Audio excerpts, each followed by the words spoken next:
हमारे अंदर का जो टैलेंट है वो बहुत सेंसिटिव और टेंडर होता है, इसीलिए कोई जो भी लोग हैं आसपास के लोग उसको बुराई करके खत्म कर देते हैं। एक छोटा सा बच्चा है, श्रीश है, बचपन में टीवी देखते देखते वो लगाते थे गेम्स, सेट करते थे, हम उसको बोले क्या कर रहे हो बकवास, बंद करो उसको, चलो टीवी देखो, या तुम ये क्या टीवी सीरियल देख रहे हो, बच्चे नहीं देखते इसको, बड़े देखते हैं। तो आपने स्पिरिट खत्म कर दिया। अगर कोई कुछ कर रहा है और उसको आपने टोका टाकी कर दिया तो आपने स्पिरिट खत्म कर दिया। नमस्कार दोस्तों, स्वागत है आपका इस सीरीज़ में जिसमें हम लोग पढ़ते हैं if you want to write by Brenda Ueland. आप लोगों को एक चीज़ पता है, अगर कोई किताब 25 साल से ज़्यादा पुरानी हो जाती है, उसकी पहली प्रिंट, तो उसके राइट्स अगर आप प्रिंट करना चाहते हैं और वो किसी खास आदमी के पास नहीं है फॉर मैनी ईयर्स, 50 साल 100 साल के लिए नहीं है, तो आप उसको प्रिंट करके सेल भी कर सकते हैं।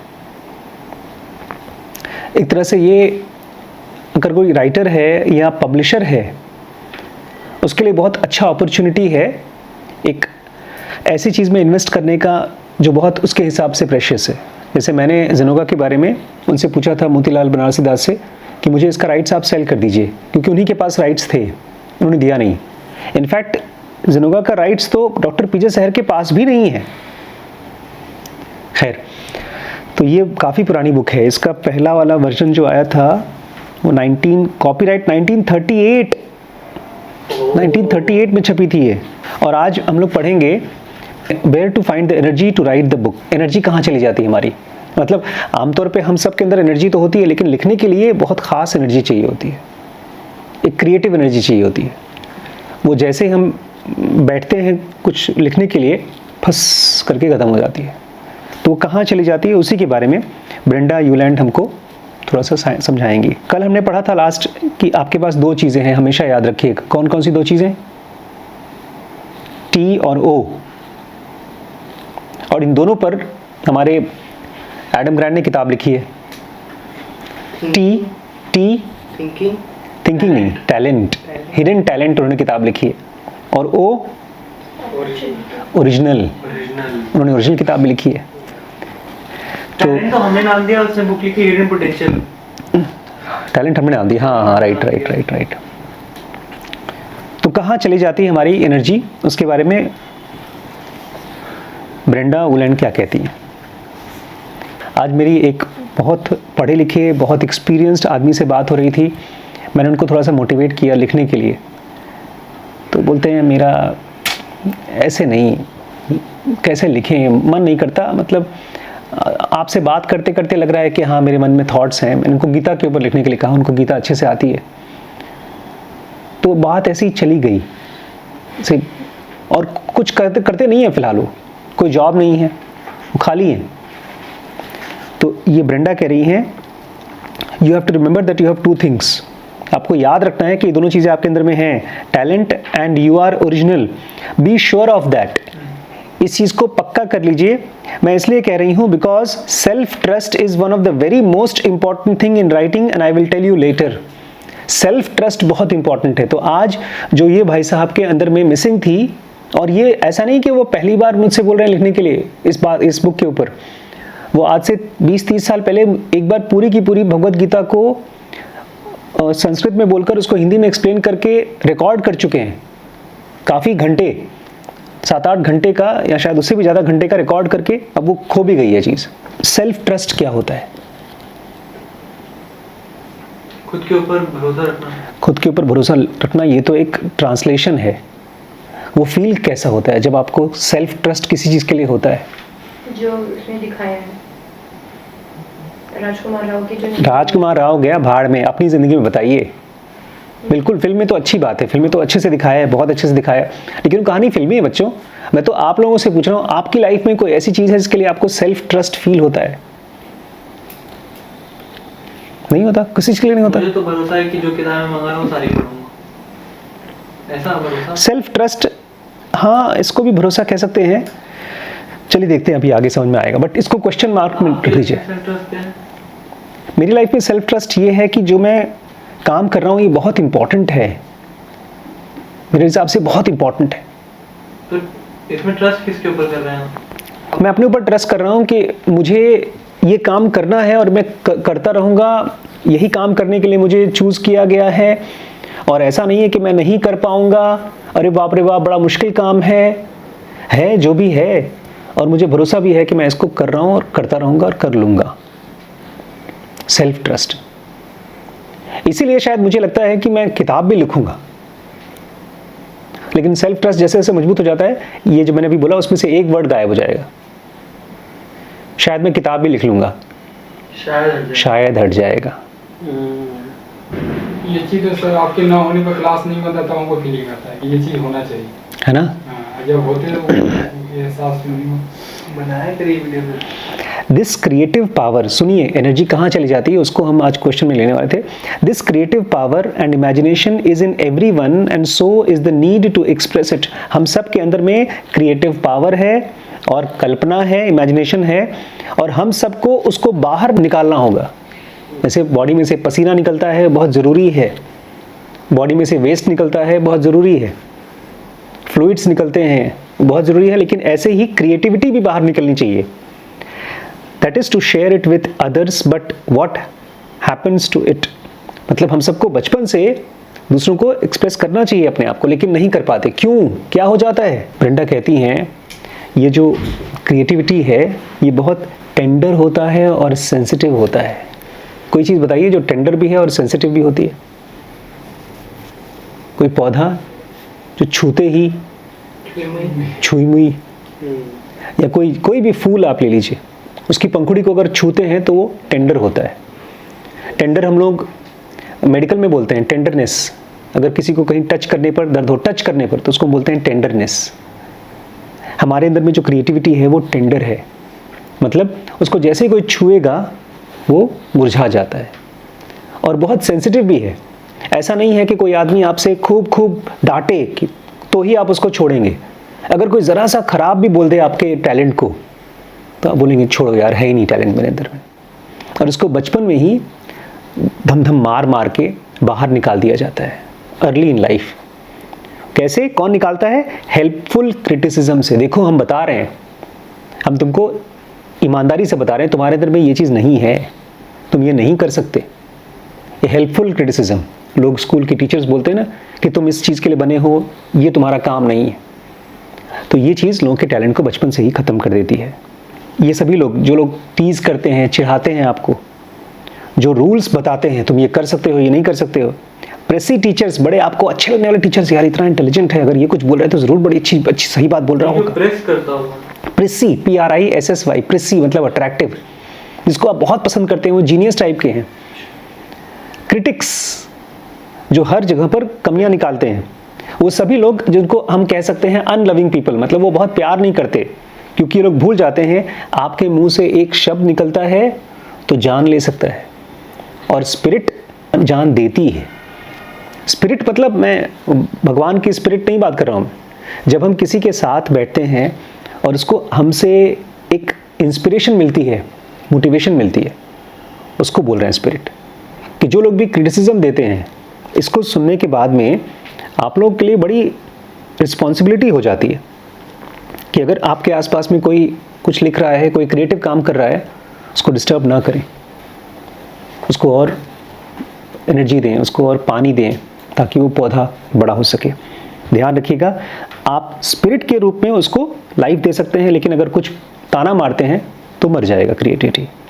सम सेंसिटिवनेस और टेंडरनेस होनी चाहिए, लेकिन जो स्कूल है ये तो होता है, हर हमारे अंदर का जो टैलेंट है वो बहुत सेंसिटिव और टेंडर होता है, इसीलिए कोई जो भी लोग हैं आसपास के लोग उसको बुराई करके ख़त्म कर देते हैं। एक छोटा सा बच्चा है, श्रीश है, बचपन में टीवी देखते देखते वो लगाते थे, गेम्स सेट करते थे, हम उसको बोले क्या कर रहे हो, बकवास बंद करो उसको, चलो टीवी देखो, या तुम ये क्या टीवी सीरियल देख रहे हो, बच्चे नहीं देखते इसको, बड़े देखते हैं।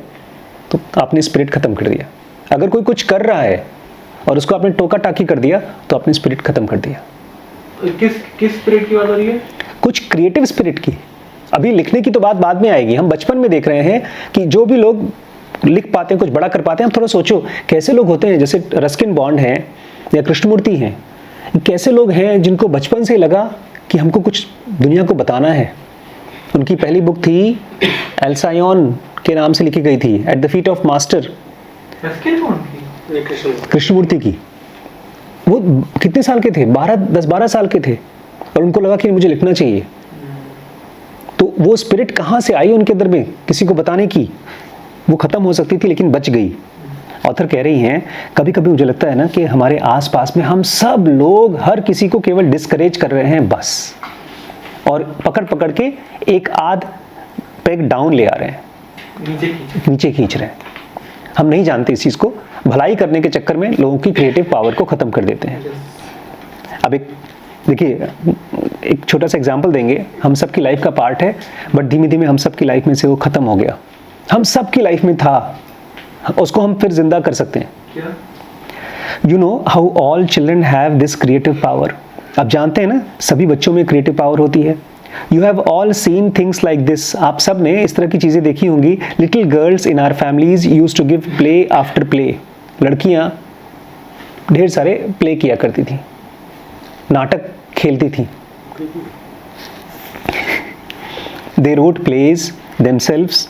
They were very good plays too, interesting, exciting and funny. आज अगर वैभव को फिल्म बनानी है, डायलॉग्स लिखने हैं, बचपन में तो ये अपने आप ही हो जाता था। बचपन में लड़कियाँ प्लेज लिखती थीं, डायलॉग लिखती थीं, वो अच्छी चीज़ें होती थीं, अच्छे डायलॉग्स होते थे, फ़नी होता था, इंटरेस्टिंग भी होता था। दे एक्टेड इन देम, उसमें एक्टिंग भी करती थीं। वो लोग कॉस्ट्यूम्स भी बनाती थी हिस्ट्री के हिसाब से कि राजा ऐसे कपड़े पहनता है, मुकुट पहनता है, ज्वेलरी पहनता है। Contriving them in the most ingenious way out of attic junk. उसको कहाँ से निकालते थे? कहाँ ऊपर एटिक जंक पे रखा हुआ है, स्टोर रूम में रखा हुआ है, वहाँ से निकाल लेते थे। And their mothers best dresses, और मम्मी की जो सबसे अच्छी ड्रेसेस थे उसको निकाल करके काट कूट के अपनी फिल्म का सीन बना देते, मतलब अपनी एक्टिंग का सीन बनाते थे। अब शिरीष ने ये चीज़ किया है, हम सब इसके तो सब गवाह हैं। They constructed stages theatre by carrying chairs, moving the piano and carpentering. वो लोग चेयर को यहाँ वहाँ खींच करके स्टेज बनाते थे। पियानो घसीट के अगर कहीं है, टेबल वेबल बेड हटा करके उसमें कारपेंटरी भी कर लेते थे, कील ठोक ठोक करके अपना काम भी कर लेते थे। They printed the tickets and sold them. एक बार मुझे याद है बचपन में एक फिल्म आई, बड़ी फेमस फिल्म थी, जैसे आजकल कल्कि है, तो हम लोग थिएटर में तो नहीं जाते थे, बहुत महंगा पड़ता था।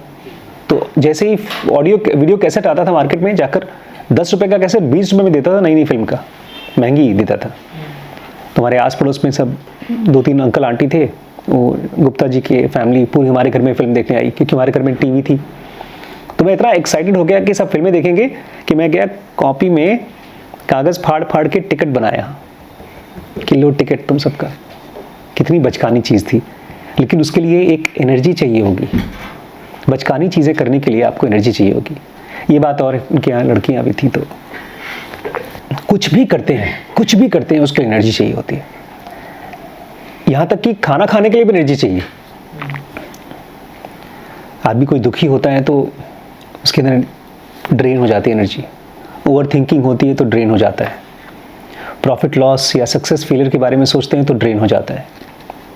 बच्चों का नहीं होता। टिकट बनाते हैं, बच्चे बेचते भी हैं। They made their own advertising. बच्चे अपना खुद का प्रचार बनाते हैं। जो बच्चे ऐसे, अब तो नहीं होता है, कभी न्यू ईयर पे फंक्शन हुआ करते थे हम लोग के अलावा। बम्बई में पूरे साल में एक बार फंक्शन होता था, तो उसमें स्किट्स हुआ करते थे, नाटक हुआ करते थे। उसमें हम लोग खूब ट्रेनिंग के लिए जाया करते थे, लोग रिहर्सल किया करते थे, तो बच्चे वो करते थे। और ये जो 10 साल के बच्चे होते हैं, ये फेवरिश एनर्जी से काम करते थे, बुखार था जैसे, और खूब एंड्योर करते थे, कोशिश करते रहते थे। अब प्रोडक्शन टुक अबाउट 2 days। इस तरह का जो प्रोडक्शन चलता था उनका, कभी कभी 2-2, 3-3 दिन चलता था। If they worked hard, that hard for school, it probably would have killed them. अगर इतनी मेहनत वो स्कूल के लिए करते तो शायद ये मर ही जाते। They were working for nothing but fun. ये लोग काम कर रहे थे, लेकिन किस चीज़ के लिए? नंबर्स के लिए नहीं, मज़े के लिए। For that glorious inner excitement, क्योंकि उनको अंदर की एक्साइटमेंट मिलती थी। It was the creative power working in them. तो उनके अंदर में वही क्रिएटिव पावर काम कर रही थी। आसान काम नहीं था, मुश्किल काम था, बहुत मुश्किल काम था, लेकिन उसके जैसा प्लेजर नहीं था कोई। एक छोटा बच्चा जब कोई नाटक करता है, कोई गेम खेलता है, लोगों को दिखाता है अपना प्ले, कुछ भी, तो उसके जैसा कोई और गहरी चीज़ नहीं होती, उसके लिए कोई और मज़ेदार चीज़ नहीं होती। And it was something that never forgotten. और एक ऐसी चीज़ होती है जो शायद आप कभी भी भूले ना, बचपन की चीज़। अब सब बड़े हो गए हम, और ये जॉयफुल, इमेजिनेटिव, इम्पैशन्ड, जिसके अंदर पैशन भरी हुई थी, एनर्जी खत्म हो जाती है जब आप बहुत छोटे होते हैं तभी। क्यों? Because we do not see that it is great and important. मुझे लगता है मेरे में और बाकी एडल्ट्स में डिफरेंस यही है। बहुत बार आप लोगों को शायद लगता भी हो, या बाहर के लोगों को लगता हो कि करते क्या हैं, क्यों काम धंधे पे नहीं ध्यान देते, वीडियोस बनाते रहते हैं। कह रहे हैं ये एनर्जी खत्म हो जाती है because you do not see that it is great and important. आपने पूछा ना कि आपको क्या लगता है? मुझे लगता है बहुत इंपॉर्टेंट काम है ये, it is great and important.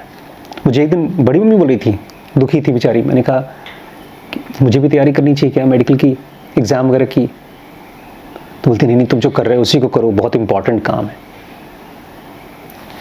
तो बच्चों को जैसे ही लगना शुरू हो जाता है कि जो काम कर रहे हैं वो ग्रेट और इम्पॉर्टेंट नहीं है, वो मरना शुरू हो जाता है। Because we let dry obligations take its place.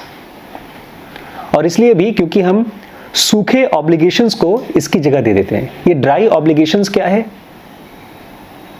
Obligation क्या होता है? ऑब्लिगेट करना। ऑब्लिगेट मतलब टोकना। नहीं, जैसे खुश करना। ऑब्लिगेशन पढ़ना शुरू कर देते हैं, क्यों? पापा मम्मी के लिए। उसमें जॉय नहीं है फिर भी कर रहे हैं। ड्राई है क्योंकि उसके अंदर जॉय नहीं है। ऑब्लिगेशन मतलब किसी के लिए एहसान करना, कर्तव्य, दायित्व। हाँ, दायित्व, कर्तव्य। कर्तव्य निभाना। राम, भगवान राम की तरह हो जाओ। देखा है राम ने क्या किया था अपने माँ के लिए?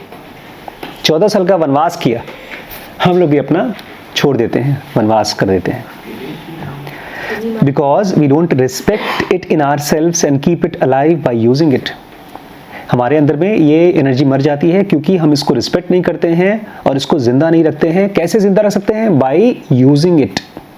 जब मैं नहीं रहता हूं तो आप लोग इस एनर्जी को जिंदा नहीं रखते, क्रिएट करने वाली। अभी हम लोग साथ में क्रिएट कर रहे हैं। आपको लगता होगा खाली मैं बोल रहा हूं, आप सुन रहे हैं, लेकिन अगर आप ना हो तो इस वीडियो की उतनी वैल्यू नहीं होगी, वो अलग बनेगी। मैं बनाऊंगा, यूट्यूब पे डालूंगा और श्रवण जैसे बच्चे अपने घर से देखेंगे, लेकिन रोल है। अगर मैं नहीं हूं यहाँ पर फिर भी आप करें तो धीमे धीमे ये चीज़ जिंदा रहेगी आपके अंदर में भी। And because we don't keep it alive in others by listening to them. और दूसरों के अंदर में हम मारते हैं इसको। जब कोई हमसे अपनी एक्साइटिंग क्रिएटिविटी शेयर करता है तो बोलते रहे चुप रहो यार, क्या बकवास कर रहे हो, पका रहे हो तो मर जाता है उसके अंदर भी। क्योंकि किसी को प्यार करने का मतलब ये नहीं है कि उसको आप लुल्लू चुप्पू करते रहें। बीमार है तो उसको दवाई दें, खाना बना के दें, वो तो ठीक है, लेकिन उससे भी गहरा प्यार है आप किसी की क्रिएटिविटी को अपने कान दें। ओशो ने खुद कहा है कि इतना ज़्यादा मुझे बोलना, पता है किसने सिखाया? किसने? बोलते मैं बचपन से बहुत बोलता था, मेरी नानी मेरी सारी बकवास सुनती रहती थी, मैं झूठ भी बोलता था वो भी सुनती रहती थी। बोलता है कि मुझे उन्होंने ही बोलना सिखाया है। बोलना मतलब ये नहीं बोला कि बोलो बोलो, मैं बोलता था वो सुनती थी, मैं बोलता था वो सुनती थी। उनके सुनने की वजह से मेरे अंदर में बोलने की कैपेसिटी डेवलप हुई। तो बोल रहे हैं अगर आप किसी को सुनते हैं, चाहे उसकी पोएम सुने चाहे प्रोज सुने, वो भी प्यार होता है। क्योंकि आप जब किसी को सुनते हैं तो उसके अंदर का ईश्वर और उसके अंदर का पोएट आप जिंदा रखते हैं। मेक इट फ्लरिश, उसको फ्लरिश करने देते हैं, उसको फूलने फलने देते हैं। How does the creative impulse die in us? ये क्रिएटिव इम्पल्स हमारे अंदर मरता कैसे है? आपने कुछ ऐसे लिखा, कुछ होमवर्क करके गए और इंग्लिश की कॉपी के मार्जिन, मतलब जहाँ राइट साइड में मार्जिन होता है उस पर लिख दिया, फिर से लिखो, गलत है सब, खत्म हो गया आपका जोश।